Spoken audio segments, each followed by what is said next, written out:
Hello friends, it's me, and today, fast food drive-thru. Let's check out food theory. Stop using the drive-thru. From the food theorists. Together, let's go.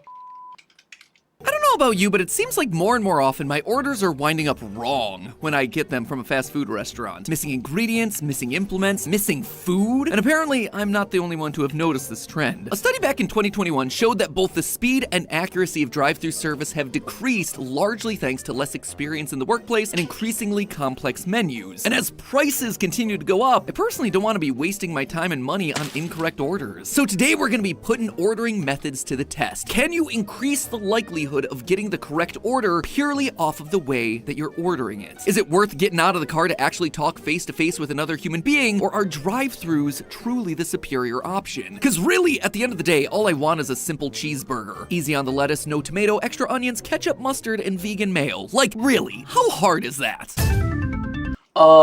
Kiosks. Self-check kiosks.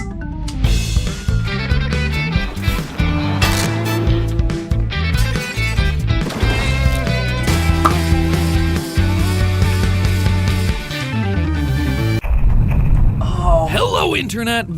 6 food theories left.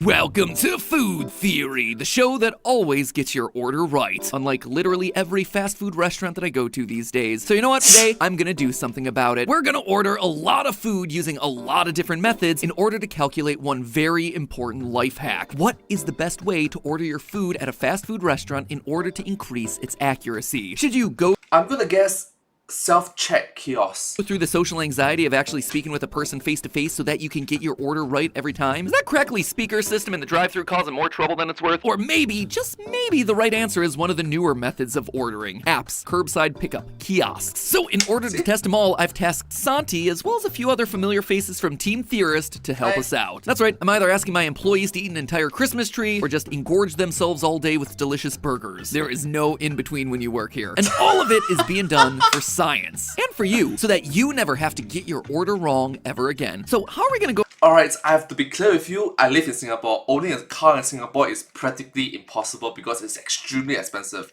The average vehicle, 4 wheels, a car, like a normal Honda, Toyota, Mitsubishi, all these cars, right? The cheapest I can find is like $100,000 SGD. 100, around there. So it's around 70,000, 80,000 USD for the most basic, average, simple car out there. Expensive. I live in Singapore. I do have a driver license. I do have a car. I'm sorry. So I can't say much about drive-thrus. About doing this? Well, I asked Santi out in sunny Los Angeles to go to some familiar fast food restaurants and then use a variety of different ordering methods to help gather some hard evidence. Obviously, top on the list was the usual suspect of McDonald's. Pretty straightforward pick. It's the #1 fast food chain in the country, but it's also the one that's been voted as the least accurate by its customers. Our second restaurant was Wendy's, which also happened to have itself in-person ordering, drive-thru, mobile app, curbside, and self-serve kiosks. The thought here was that it would be a good comparison to the McDonald's numbers. And lastly, we looked at local California favorite In-N-Out. We went with them, 1, because they're known for their simple, highly customizable menu, and 2, because Santi is a simp for In-N-Out. He's gonna hate that I said that. Really, he is a simp for In-N-Out, but the real reason we went with them is that their accuracy is just notoriously high. They don't tend to have a lot of extra styles of ordering beyond just in-person and drive-thru. The expectation there was that this should allow them to be more proficient and truly able to focus on the ways that they do take orders. Now this is where the episode starts to get juicy, unlike a McDonald's burger patty. In order to really test the accuracy of each ordering method, we created a tier list of 4 different burgers, each with increasing levels of difficulty. First, we had the unchanged burger. This would just be the standard burger as it comes at the restaurant. The next level was the lightly modified burger, which included an additional sauce and the removal of pickles. From there, we had the medium modified burger, which had everything from the previous tier, but with a few more additions and subtractions. And then lastly, there was the big bad, the final boss burger, which involved a change to basically every element that came on that thing. From there, we ordered these same 4 burgers at every restaurant using every available ordering method. Except to ensure that no one place was getting accustomed to the same weird order again and again, we went to multiple locations throughout throughout the city to get as broad of a range of results as possible. That also helped to mitigate the other major variable in this experiment, the chefs. Obviously, we're not just talking about ordering methods here. There's always going to be a human element on the other side that's responsible for putting together the orders, and they too can very easily make plenty of mistakes. That said, by going to a bunch of different restaurants, we ensured that no one chef was responsible for an unfair number of burgers. All that's going to change later this year when the completely AI-run restaurant Cali Express by Flippy opens in Pasadena, California. And you can bet that we're going to be testing that one as soon as it opens. But until then, you know what? This is the best that we could do to control for that variable. Once the orders were all I've got to be honest with you, even though it's an experiment, if I'm at the counter or if I'm working at McDonald's or at a fast food restaurant, I would think that this customer is the douchebag. So picky.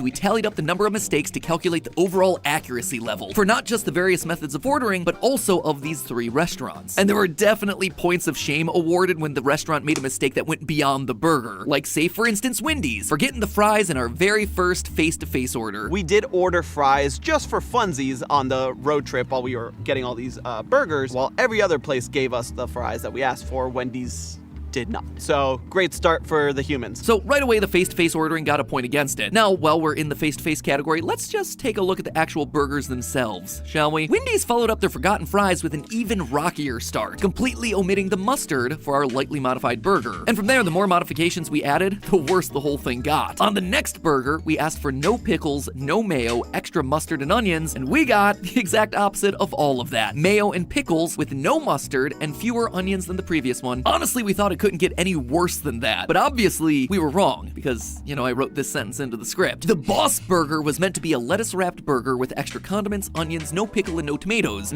Yep, this is like, this customer's a douche. This customer's a douchebag.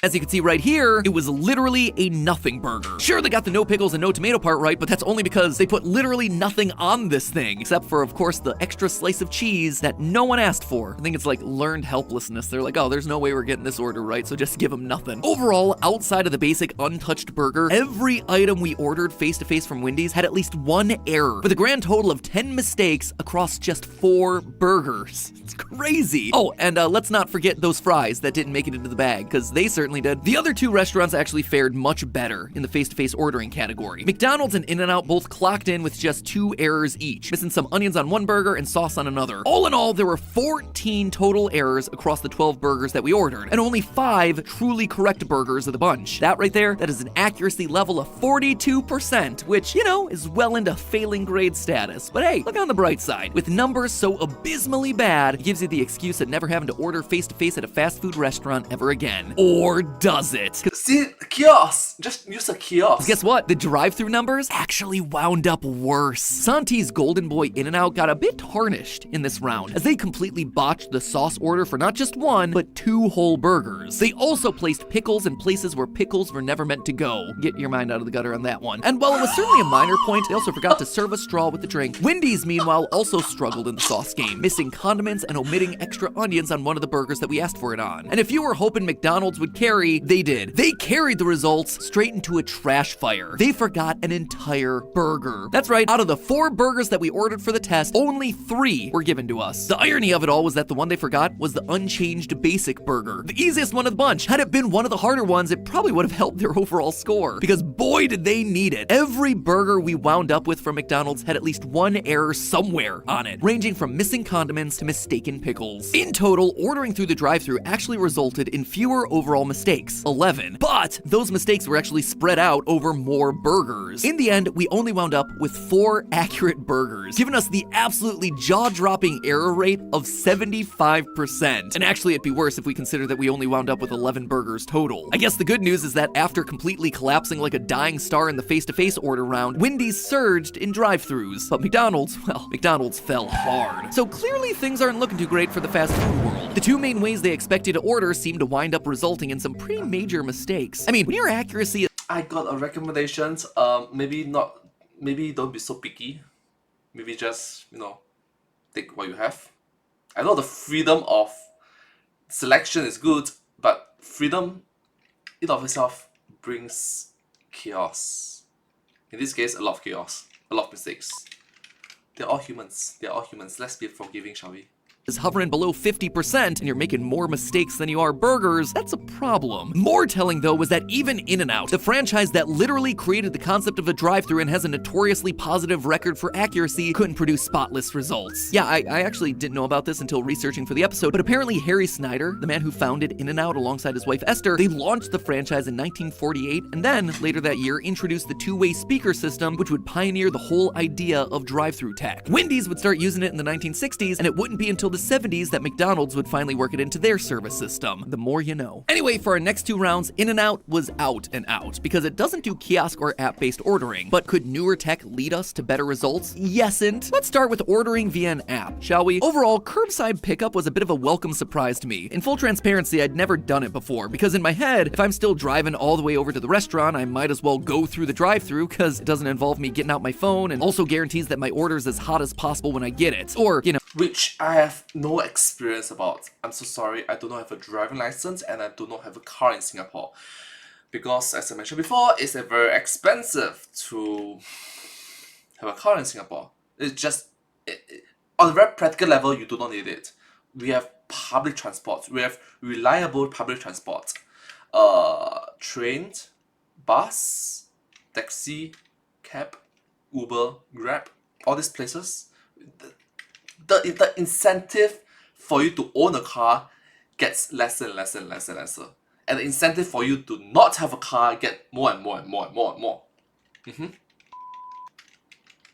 as hot as reheated beef pucks can manage to be. But I gotta say, it wound up working really well. It was fast, it was convenient, and I didn't have to wait in a drive-thru line that admittedly can get pretty slow at times. But that's just talking about the experience. What about the accuracy? Well, it was the perfect middle ground between drive-thru and face-to-face ordering, clocking in with an error rate of 62.5% across 8 burgers. In total, we got 3 burgers that were perfectly correct, which doesn't sound all that great when you look at it that way, but starts to look a whole lot better when you consider the total number of errors made. As opposed to the face-to-face with 14 errors and 11 with the drive-thru, the app only resulted in 6 errors spread across the 8 burgers, which means that mobile app ordering resulted in fewer errors per order than any other category thus far. And best of all, we got all our food placed in the bag. No missing fries, no missing burgers, not even a missing utensil. I feel like that should be the bare minimum standard, but after 30+ ordering errors spread across 8 separate restaurants, you start to lower your expectations a fair bit. That said, the biggest downside of mobile app ordering was that the food came out less warm and just a wee bit soggy because of all the time that it was left there sitting in boxes, steam kind of building up in there and making everything moist. Obviously, there are ways of mitigating that with experience, but it does require a little bit more strategy on your part. I'm just saying, for a day of spotty testing and disappointing results, we were left with the option of soggy buns or no buns. And I gotta say, if that's my choice, I am going all in on those soggy buns. Which brings us then to our final round of the experiment, the self-serve kiosk. This one also requires you to go into the restaurant and is by far the most time and effort intensive, considering that you have to navigate a series of menus to select and customize your order, but is all that extra work worth it? Turns out the answer is an easy and definitive yes. Being able to manually pick and choose what you want to add or remove made a huge difference in what we wound up with as a final product. So much of a difference, in fact, that there were 0 mistakes at McDonald's. 0. Maybe we could have gotten a few extra onions in one of the burgers or a bit lighter sauce in another, but overall what we ordered was exactly what we wound up with in the bag. Wendy's, meanwhile, is a bit of a newcomer in the space. While many McDonald's have had the kiosks in place for years, there's still a rarity at Wendy's. So did that impact our results? No, actually. Surprising literally everyone, the Wendy's self-serve kiosk was just as effective. They did include pickles on one of the modified burgers and another had sauce that we had requested removed, but aside from that, the difference was clear as crystal. It was night and day. The self-serve kiosks had 2 errors total. A whopping 6 of 8 burgers were perfectly delivered just as we wanted them. And not only were they right, they were also fresh. Just like with a drive-thru or a face-to-face experience, there were no soggy buns from the food just left sitting there. In fact, the kiosks even get some bonus points thrown in for showing us customizations to the food items that we didn't even know existed, like the ability to add special limited edition sauces that we wouldn't have been aware of otherwise. Oh yeah, and for all you introverts out there, no social interaction. Perhaps the best part of this whole thing. So there you have it, friends. There is in fact an optimal way to order your fast food. The numbers weren't even close. Being able to input and review exactly what you want removes any doubt about what you asked for. There's no middleman there to make mistakes in interpreting your order, who's working mostly off of muscle memory and only half listening. The only major downfall of the kiosk system, it isn't everywhere. Despite McDonald's having these systems in place since 2003, when Finding Nemo topped the box office and iTunes launched, there's still a relative rarity. This means that obviously there's room for growth in this market. In second place are mobile orders, where once again, you avoid the middleman. What you pick goes straight to the kitchen without having to be handled by another employee. So the next time you're craving a burger and fries, do yourself a favor and embrace technology. Park your car, shuffle inside, and order your 4-burger, small side of fries, and Diet Coke without ever uttering a word. It'll be The park your car parts is not possible for me, I'm sorry. It's not possible for the majority of Singaporeans. Nah,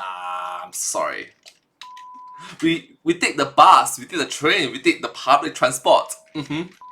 quietest, most accurate meal they've gotten from McDonald's in a while. But hey, that's just a theory. A food theory. Bon appetit. I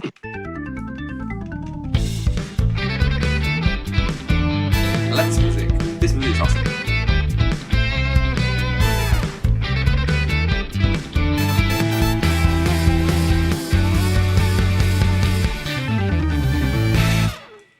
Thank you so much. I hope you enjoyed this video and I hope to see you in my next video. Thank you so much. But hey, that's just a theory. A food theory. Bon appetit. And I hope to see you all in my next video. Thank you so much. Subscribe.